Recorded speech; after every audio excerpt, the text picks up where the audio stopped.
Avengers infinity war और end game को आए पूरे 7 साल पूरे हो गए हैं और अब बारी है दो न्यू एवेंजर्स मूवीज की, Avengers Doomsday and Avengers secret wars. इन दोनों मूवीज की हाइप को देखकर लगता है कि ये बाकी सारी एवेंजर्स मूवीज के रिकॉर्ड्स को ब्रेक करने वाली है और यहाँ पर वो सारे कैरेक्टर्स एक साथ देखने को मिलने वाले हैं जो इससे पहले एक दूसरे से कभी मिले ही नहीं है। और ये सारे कैरेक्टर्स मिलकर आरडीजे के डॉक्टर डूम को बीट करेंगे, क्योंकि डूम्सडे की कास्ट अनाउंसमेंट में मार्वल ने X Men like Cyclops, Beast, Magneto, professor X को ऑलरेडी कंफर्म कर दिया है। इट मींस कि अगर हम सीक्रेट वॉर्स को थोड़ी देर के लिए भूल भी जाएं तो हमें जस्ट एवेंजर्स डूम्सडे में ही ये सारे कैरेक्टर्स देखने को मिल जाएंगे। बट सबसे इंपॉर्टेंट कैरेक्टर जो यहाँ पर है वो है डॉक्टर डूम, जिसे अब तक हमने एमसीयू में देखा नहीं है।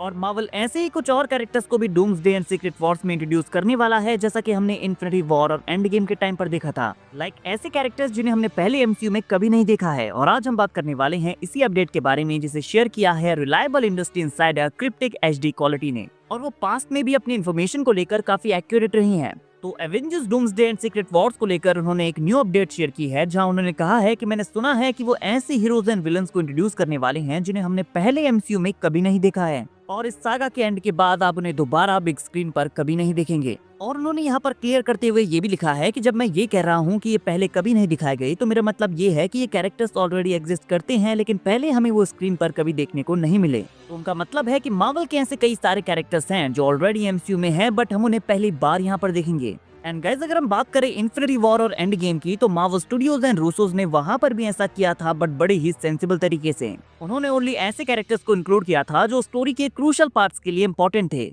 लाइक थैनोस को उसके ब्लैक ऑर्डर की टीम दी गई थी ताकि वो एवेंजर्स से लड़ सके। जहां थैनोस नहीं पहुंच पाया, वहां ब्लैक ऑर्डर ने अपना काम किया। एंड एक और कैरेक्टर जिसने इन्फिनिटी वॉर के प्लॉट में क्रूशियल रोल प्ले किया वो था एट्री। जब थॉर को स्टॉर्म ब्रेकर की जरूरत थी तो उसने थॉर के लिए इसे फॉर्ज किया। बट वॉरमीर पर, जहां पर वो किसी भी कैरेक्टर को पुट कर सकते थे, किसी सेलेस्टियल को सोल स्टोन का गार्डियन बना सकते थे, बट उन्होंने रेड स्कल की स्टोरी लाइन को एंड करने का रास्ता चूज किया। और शायद आपको पता ना हो, बट स्ट्रेंज एंड थैनोस की इस फाइट में लिविंग ट्रिब्यूनल को भी ऐड किया जाने वाला था, जहां स्ट्रेंज थैनोस को जज करने के लिए लिविंग ट्रिब्यूनल के पास भेजता। हालांकि अभी हम बात कर रहे हैं Avengers Doomsday and secret Wars की, और यहाँ पर ऐसे कुछ मेजर कैरेक्टर्स हैं जिनका यूज मार्वल कर सकता है, और ये मल्टीवर्स सागा के लिए काफी इंपॉर्टेंट भी हैं, जिन्हें हमने एमसीयू में पहले कभी नहीं देखा है और ना ही इस सागा के बाद वापस देखने वाले हैं।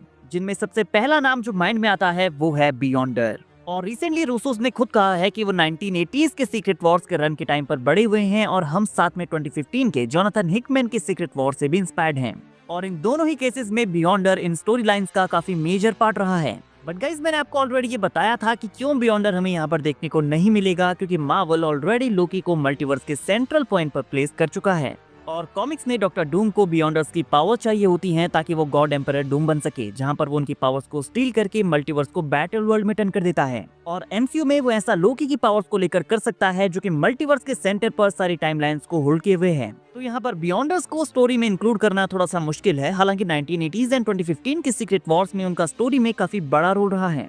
एंड एक और कैरेक्टर जो कि सीक्रेट वॉर्स के स्टोरी लाइन से काफी कनेक्टेड है वो है मॉलिक्यूल मैन। कॉमिक्स में मॉलिक्यूल मैन बेसिकली एमसीयू के एंकर बीइंग के आइडिया की तरह है, जो कि हमें जस्ट डेडपूल एंड वुल्वरीन में देखने को मिला था, जो शायद नेक्स्ट एवेंजर्स मूवीज में काफी बड़ा रोल प्ले करता हुआ हमें दिखाई दे, बिकॉज हमने देखा था कि वुल्वरीन अपने यूनिवर्स का एंकर बीइंग था। तो आई थिंक यहाँ पर मार्वल मॉलिक्यूल मैन के आइडिया को भी ऐड नहीं करना चाहेगा, क्योंकि बियॉन्डर और मॉलिक्यूल मैन दोनों ही कैरेक्टर्स काफी पावरफुल एंड कॉम्प्लेक्स हैं, तो एमसीयू में उन्हें एक्सप्लेन करने के लिए काफी टाइम चाहिए होगा। और मार्वल ऐसा नहीं करना चाहेगा, बिकॉज जो चीजें वो ऑलरेडी सेट कर चुके हैं वो उसी के साथ आगे जाना पसंद करेंगे। लाइक बियॉन्डर को रिप्लेस कर दिया जाएगा लोकी से, और मॉलिक्यूल मैन को ऐड करने की जगह एंकर बीइंग हर एक यूनिवर्स का सुपर हीरो है। नाउ अब आते हैं वो कैरेक्टर्स जिन्हें यहाँ पर ऐड करना बहुत ईजी है, लाइक बेटा रे बिल। गाइस, बेटा रे बिल का स्टैचू हमने थॉर रैग्नारॉक में चैंपियंस टावर के ऊपर देखा था, तो वो एमसीयू में एग्जिस्ट तो करता है।